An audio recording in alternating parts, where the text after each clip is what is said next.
Ayan guys, good morning. Meron tayo dito pinutahan na cranking lang pero hindi nag-i-start. Mitsubishi Mirage G4. Bali ano to? Sedan. So long cranking lang siya pero hindi tumutuloy. Bukan natin kung umandar na ba.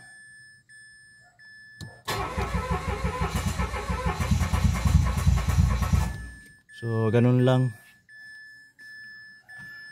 Nagano lang siya, naglulong cranking lang pero ayaw tumuloy ng start. So bali ang gagawin natin dito, i-check up natin yung throttle body kasi kadalasan naman pag mga electronic, pag nag-lock yung throttle body, hindi nag-open yung pinaka butterfly doon, hindi talaga magi-start. So pangalawa, so bali basic muna pala, check natin yung spark plug. Tapos pag nakita natin good sa man yung spark plug, linisin. Tapos doon tayo pupunta ng throttle body.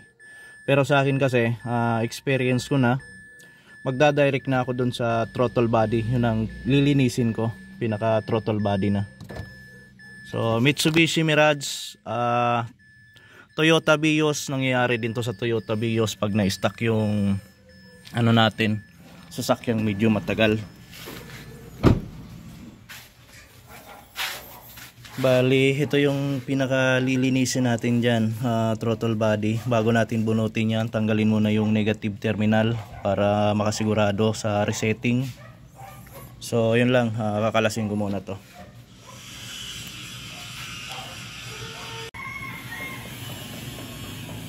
Ayan guys, natanggal ko na yung pinaka throttle body. So marumi nga yung throttle body natin. Tapos basic paano magano troubleshooting ng no crank no start na stuck na matagal. So unang-unang gagawin nyo dyan kasi check nyo yung battery voltage. So kailangan yung battery voltage natin pumapalo yan ng 12.5 to 12.6 o kaya naman 12.4. So 12.4, 12.5, 12.6 maganda pa yung condition yan.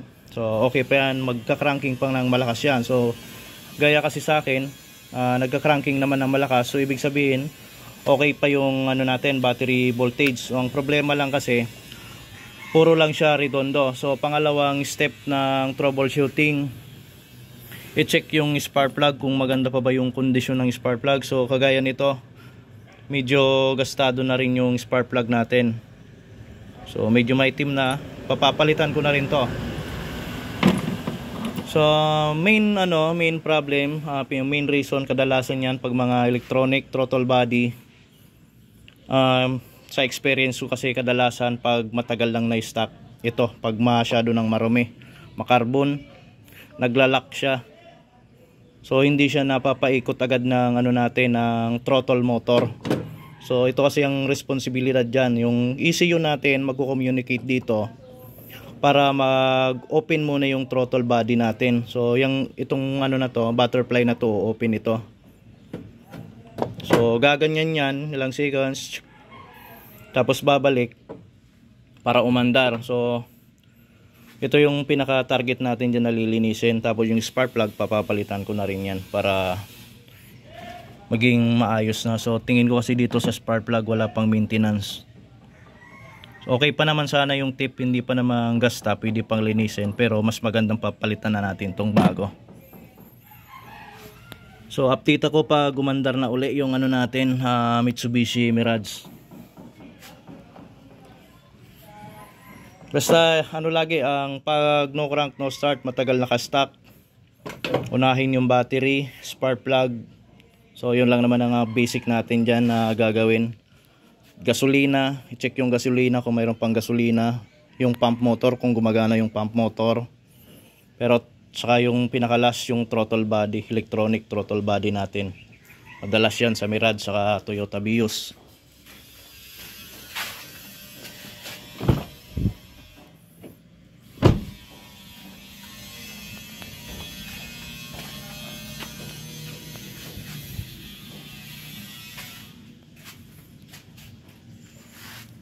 Ayan guys, linisin ko muna to, tapos mamaya kabit natin yan, tapos papaandarin na natin uli.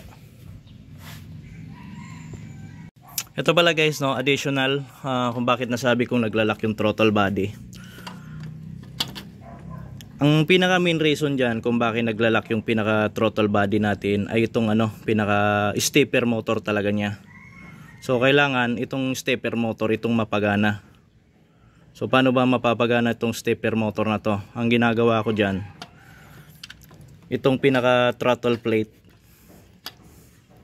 itutulak nyo lang tong throttle plate para mag-release lang dito sa pinaka stepper motor niya yung pinaka carbon brush. So motor lang kasi yan gaganin lang ganyan lang para mag-release yung pinaka carbon sa loob.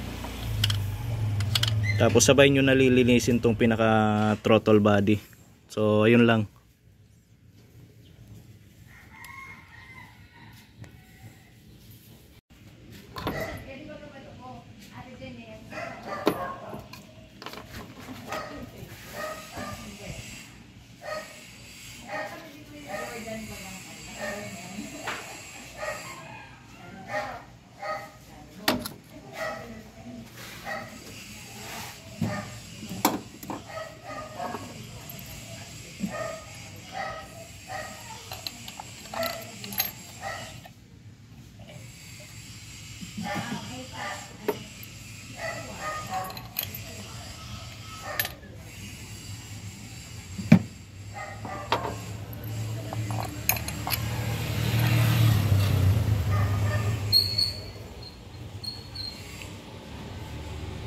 So ayun guys, after kong palitan ng bagong spark plug, linisin yung throttle body, map sensor saka IET, nakabit ko na yung battery. Tapos ngayon next step, so wag nating kalimutan laging i-check yung pinaka computer kung mayroong error. So dito nakabitan ko na siya ng scanner. Switch on lang muna tayo. Switch on. Tapos check natin yung system ng computer box kung mayroong error.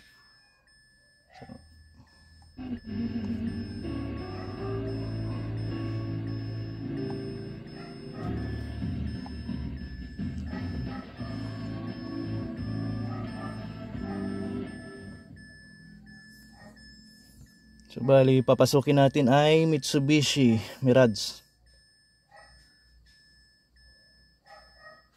Mitsubishi.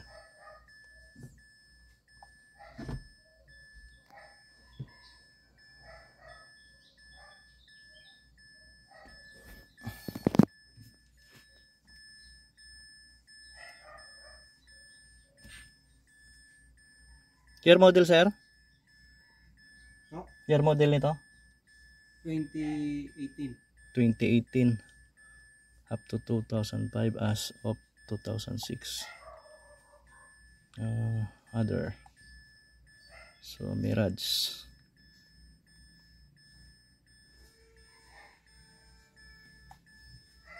$2018 no?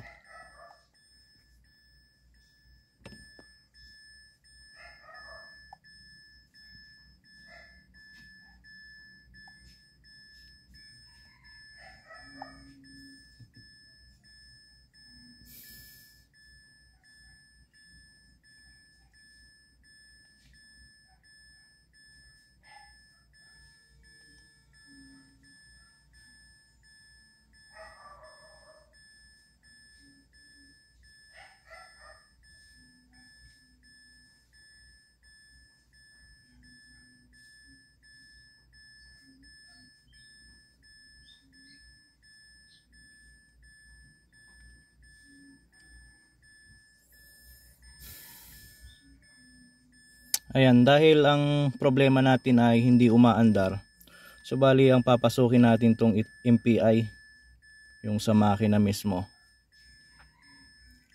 So red pod colt. So wala naman siyang trouble code.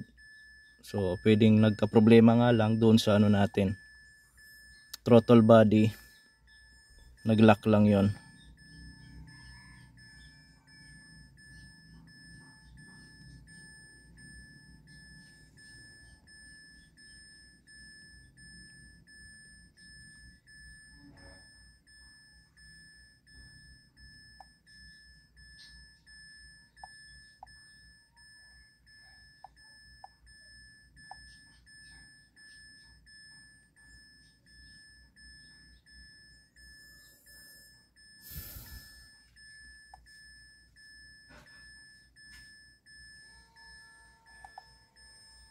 Ayan, subukan natin kung i-start na ba.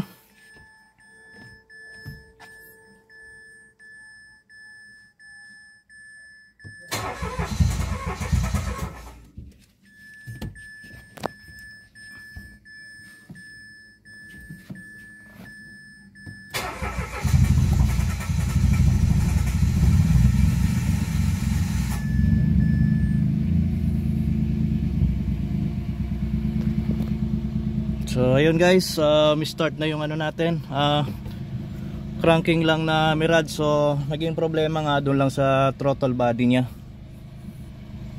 So okay na yan. Tapos yung monitor natin dito, so RPM, normal RPM.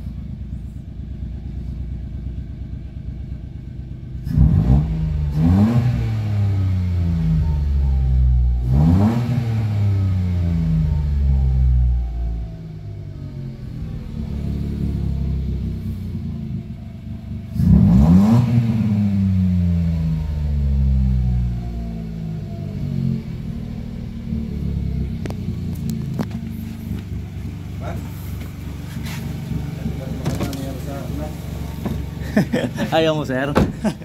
Ayos nila.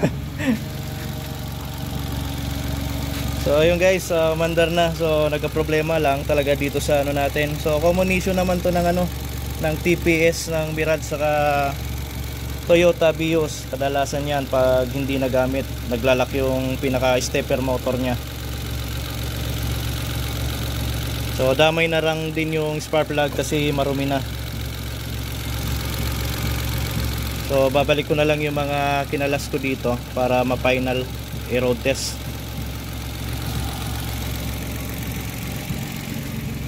Wala naman tayong naging problema sa computer niya. Wala namang trouble code na lumabas. So okay na yan, job done ulit from Autorad Automotive Technician.